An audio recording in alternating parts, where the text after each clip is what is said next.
সর্বশেষ আপডেট বাংলা সংবাদে সবাইকে স্বাগত। প্রথমেই সংবাদ শিরোনাম, পরে বিস্তারিত। পলাতক ব্যক্তিরা নির্বাচন করতে পারবেন কিনা জানালেন আইন উপদেষ্টা। জোট হলেও ভোট নিজ দলের প্রতীকেই। বিএনপির নির্বাচনী প্রচারে আসছে নতুন মাত্রা। পলাতক ব্যক্তিরা নির্বাচন করতে পারবেন কিনা জানালেন আইন উপদেষ্টা। বিভিন্ন মামলায় পলাতক ব্যক্তিরা নির্বাচন করতে পারবেন না বলে জানিয়েছেন আইন উপদেষ্টা ড আসিফ নজরুল। তিনি বলেছেন, আদালত যাদের পলাতক বলবেন তারা নির্বাচন করতে পারবেন না। বিচার চলাকালীনও পলাতক হয়, সেটা আরপিও আইনে যুক্ত করা হয়েছে। বৃহস্পতিবার 23 অক্টোবর বিকেলে রাজধানীর ফরেন সার্ভিস একাডেমির মিলনায়তনে এক ব্রিফিংয়ে তিনি এসব কথা বলেন। আসিফ নজরুল বলেন, প্রধান উপদেষ্টা নির্দেশ দিয়েছেন নির্বাচনে যারা প্রার্থী থাকবেন তাদের দেশি উৎস ও বিদেশি উৎস থেকে আয়, সম্পত্তি সবকিছুর বিবরণ নির্বাচন কমিশনকে দিতে হবে। এটা আমরা ওয়েবসাইটে প্রকাশ করে দেব, পাবলিশ, সবাই জানবে। আপনাদের এলাকার যে প্রার্থী আছে, কার কত আয়, কোথা থেকে আয়, কি সম্পত্তি, এটা সবার জন্য উন্মুক্ত করে দেওয়ার নির্দেশ তিনি দিয়েছেন। এ সংক্রান্ত একটা বিধান এই আইনে থাকবে। নির্বাচনের জামানতের পরিমাণ 20,000 থেকে 50,000 করা হয়েছে। উপদেষ্টা পরিষদের সভায় আরপিও আইন চূড়ান্তভাবে অনুমোদন করা হয়েছে জানিয়ে আসিফ নজরুল বলেন, আরপিওর ক্ষেত্রে যে গুরুত্বপূর্ণ সংশোধনী গণপ্রতিনিধিত্ব আদেশে আনা হয়েছে সেটা হচ্ছে ইভিএম সংক্রান্ত যে বিধান ছিল সেগুলো বিলুপ্ত করা হয়েছে। আইন শৃঙ্খলা রক্ষাকারী বাহিনীর যে সংজ্ঞা, সেখানে আর্মি, নেভি এবং এয়ারফোর্সকে অন্তর্ভুক্ত করা হয়েছে। তিনি আরও বলেন, পলাতক ব্যক্তি যারা থাকবে, বিভিন্ন মামলায় পলাতক ব্যক্তিরা নির্বাচন করতে পারবে না, সেটা অন্তর্ভুক্ত করা হয়েছে। জেলায় যে নির্বাচন অফিসগুলো আছে সেটা জেলা নির্বাচন কর্মকর্তার অধীনে থাকবে, এটা বিধান করা হয়েছে। আর যারা নির্বাচন করবেন তাদের এফিডেভিটের মাধ্যমে দেশি বিদেশি উৎস থেকে যত আয় আছে, সম্পত্তি আছে, সবকিছুর বিবরণ দিতে হবে। জোট হলেও ভোট নিজ দলের প্রতীকেই। জাতীয় সংসদ নির্বাচনে দলগুলোর মধ্যে জোট হলেও প্রার্থীদের নিজ দলের প্রতীকেই ভোটে প্রতিযোগিতা করতে হবে। আবার কোনো আসনে একজন প্রার্থী থাকলেও সেখানে বিনা প্রতিদ্বন্দ্বিতায় নির্বাচিত হওয়ার সুযোগ থাকছে না। ভোটাররা সে আসনে না ভোট দিতে পারবেন। 2014 সালের পাতানো নির্বাচনের মতো যেন না হয়, সেজন্য এই ব্যবস্থা করা হয়েছে। এছাড়া নির্বাচনে কোনো পলাতক আসামি প্রার্থী হতে পারবেন না, এমন সব বিধান রেখে সংশোধিত গণপ্রতিনিধিত্ব আদেশ আরপিও অনুমোদন দিয়েছে অন্তর্বর্তী সরকারের উপদেষ্টা পরিষদ। গতকাল বৃহস্পতিবার রাজধানীর তেজগাঁওয়ে প্রধান উপদেষ্টার কার্যালয়ে প্রধান উপদেষ্টা ড মোহাম্মদ ইউনূসের সভাপতিত্বে পরিষদের সভায় এই অনুমোদন দেয়া হয়। বৈঠক শেষে ফরেন সার্ভিস একাডেমিতে ব্রিফিংয়ে আইন উপদেষ্টা আসিফ নজরুল ও প্রধান উপদেষ্টার প্রেস সচিব শফিকুল আলম এই সব তথ্য জানান। এদিকে বিএনপির এক শীর্ষ নেতা আইন উপদেষ্টা আসিফ নজরুলের সঙ্গে সম্প্রতি এক বৈঠকে প্রস্তাব করেছিলেন, জোটবদ্ধ হলেও প্রার্থীরা নিজ নিজ দলের প্রতীকে বা নিজ দলের প্রতীকের বাইরে জোটের শীর্ষ বা মূল দলের প্রতীকে নির্বাচন করবেন। আইন উপদেষ্টা এ প্রস্তাবে তখন মৌখিকভাবে সম্মতিও জানান, কিন্তু উপদেষ্টা পরিষদে গতকাল সংশোধিত আরপিও অনুমোদনের পর বিএনপির ওই শীর্ষ নেতা আইন উপদেষ্টার কাছে বিষয়টি উত্থাপন করেন। জবাবে আইন উপদেষ্টা বলেন, নির্বাচন কমিশন চাইলে বিষয়টি সংশোধন করে ফের প্রস্তাব দিলে তা বিবেচনা করা হবে। এমন পরিস্থিতিতে উপদেষ্টা পরিষদের সংশোধিত আরপিও অনুমোদন পেলেও বিষয়টি নিয়ে নতুন জটিলতা তৈরি হল। গতকাল ফরেন সার্ভিস একাডেমির ব্রিফিংয়ে আইন উপদেষ্টা অধ্যাপক আসিফ নজরুল বলেন, আরপিওর অনুমোদিত খসড়ায় আইন প্রয়োগকারী সংস্থার সংজ্ঞায় সেনাবাহিনী, নৌবাহিনী ও বিমান বাহিনীকেও যুক্ত করা হয়েছে। এর ফলে সশস্ত্র বাহিনীর সদস্যরাও পুলিশের মতো ভোট কেন্দ্রে দায়িত্ব পালন করতে পারবেন। 3 বাহিনীকে নির্বাচনী দায়িত্ব দিতে আলাদা কোনো আদেশের প্রয়োজন হবে না। সংশোধিত আরপিওর নানা দিক তুলে ধরে আইন উপদেষ্টা বলেন, যদি নির্বাচনী জোট হয় তাহলে জোটের অংশ হলেও দলের যে প্রতীক তা দিয়ে নির্বাচন করতে হবে। আইন শৃঙ্খলা রক্ষাকারী বাহিনীর যে সংজ্ঞা, সেখানে সেনাবাহিনী, নৌবাহিনী ও বিমান বাহিনীকে অন্তর্ভুক্ত করা হয়েছে। ইলেকট্রনিক ভোটিং মেশিন ব্যবহার সম্পর্কিত যেসব বিধান ছিল সেগুলো বিলুপ্ত করা হয়েছে। বিভিন্ন মামলায় পলাতক ব্যক্তিরা নির্বাচন করতে পারবেন না, এটিও যুক্ত করা হয়েছে। আরপিওর সংশোধিত খসড়ার বিভিন্ন দিক তুলে ধরেন আসিফ নজরুল। তিনি বলেন, যারা নির্বাচন করবেন তাদের এফিডেভিটের মাধ্যমে দেশি বিদেশি উৎস থেকে যত আয় ও সম্পত্তি আছে তার সবকিছুর বিবরণ দিতে হবে। প্রধান উপদেষ্টার এই নির্দেশ দিয়েছেন এবং তা অনলাইনে প্রকাশ করা হবে। প্রার্থীদের জামানতের পরিমাণ 20,000 থেকে বাড়িয়ে 50,000 টাকা করা হয়েছে। জেলা নির্বাচনী কার্যালয় জেলার নির্বাচনী কর্মকর্তা ঠিক করবেন। আরপিওতে না ভোটের বিধান রাখার কথা জানিয়ে আইন উপদেষ্টা বলেন, যে সংসদীয় আসনে একজন প্রার্থী থাকবেন সেখানে ভোটাররা না ভোট দিতে পারবেন। আর কোনো সংসদীয় আসনে অনিয়ম হলে পুরো আসনের ভোট বন্ধ করতে পারবে নির্বাচন কমিশন। সংশোধিত আরপিওতে পলাতক আসামি ভোটে অংশ নিতে পারবেন না। পলাতক বলতে কাকে বোঝানো হয়েছে এমন প্রশ্নের জবাবে আসিফ নজরুল বলেন, পলাতক হচ্ছে আদালত যখন পলাতক ঘোষণা করেন। যেদিন আদালত আপনাকে আসতে বলছেন, পত্রিকায় বিজ্ঞাপন দেয়া হয়েছে, আসছেন না, আদালত পলাতক ঘোষণা করেন, বিচার চলাকালীন পলাতক হয়। সংশোধিত গণপ্রতিনিধিত্ব আদেশের নতুন বিধানের বিষয়ে আইন উপদেষ্টা বলেন, প্রার্থীদের হলফনামায় এফিডেভিটের মাধ্যমে দেশি বিদেশি আয়ের উৎসের বিবরণ দেওয়ার বিধান যুক্ত করা হয়েছে। এসব কিছু প্রধান উপদেষ্টা নির্দেশ দিয়েছেন।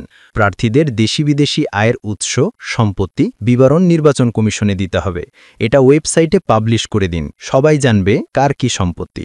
উনি নির্দেশ দিয়েছেন এ সংক্রান্ত বিধান আইনে থাকবে। সংশোধিত আরপিওতে না ভোটের বিধান যুক্ত করা হয়েছে বলে জানান আসিফ নজরুল। এর কারণ হিসেবে তিনি বলেন, একজন প্রার্থী থাকলে সেখানে না ভোট হবে, ফলে বিনা প্রতিদ্বন্দ্বিতায় নির্বাচিত হওয়ার সুযোগ থাকছে না। 2014 সালের ভুয়া সাজানো নির্বাচন যেন না হয়, সেজন্য এই ব্যবস্থা করা হয়েছে। এখন যে প্রার্থী পছন্দ না, সেখানে না ভোট দিতে পারবেন ভোটাররা। আইনে বহুল সমালোচিত ও বিতর্কিত ইলেকট্রনিক ভোটিং মেশিন বা ইভিএম বাতিল করা হয়েছে। জোটভুক্ত হলেও প্রার্থীকে নিজ দলের প্রতীকে ভোট করার বিধান যুক্ত করা হয়েছে সংশোধিত আরপিওতে। আগে ভোটের সময় জোটভুক্ত হয়ে জনপ্রিয় বা বড় দলের প্রতীকে ভোট করার সুযোগ ছিল, এবার সে সুযোগ থাকছে না বলে জানিয়েছেন আইন উপদেষ্টা। এছাড়া নির্বাচনী কাজে নিয়োজিত ব্যক্তি, প্রবাসী বাংলাদেশিদের জন্য পোস্টাল ব্যালটে ভোটের বিধান আরপিওতে যুক্ত করা হয়েছে।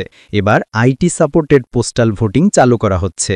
সেক্ষেত্রে অনলাইনে নিবন্ধন সেরে ডাক যুগে ভোট দিতে পারবেন প্রবাসী বাংলাদেশিরা। পাশাপাশি কারাকাহাস্তায় থাকা সরকারি কর্মকর্তা, ভোট গ্রহণ কর্মকর্তারা এভাবে ভোট দিতে পারবেন।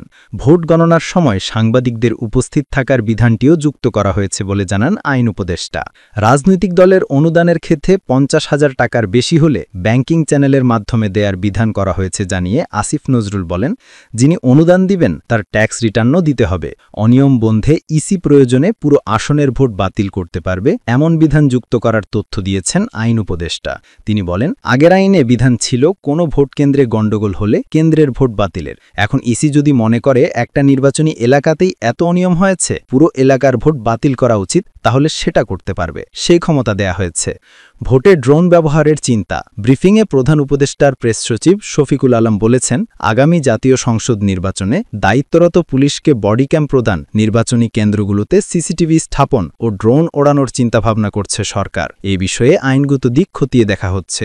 সংশোধিত শ্রম অধ্যাদেশ চূড়ান্ত অনুমোদন। বাংলাদেশ শ্রম আইন 2025-এর খসড়ায় নীতিগত ও চূড়ান্ত অনুমোদন দেয়া হয়েছে। এর মধ্য দিয়ে শ্রম আইনকে আধুনিক, আন্তর্জাতিক মানসম্মত এবং শ্রমিক ও উদ্যোক্তা উভয় পক্ষের জন্য অধিক ভারসাম্যপূর্ণ করার লক্ষ্য নির্ধারণ করেছে সরকার।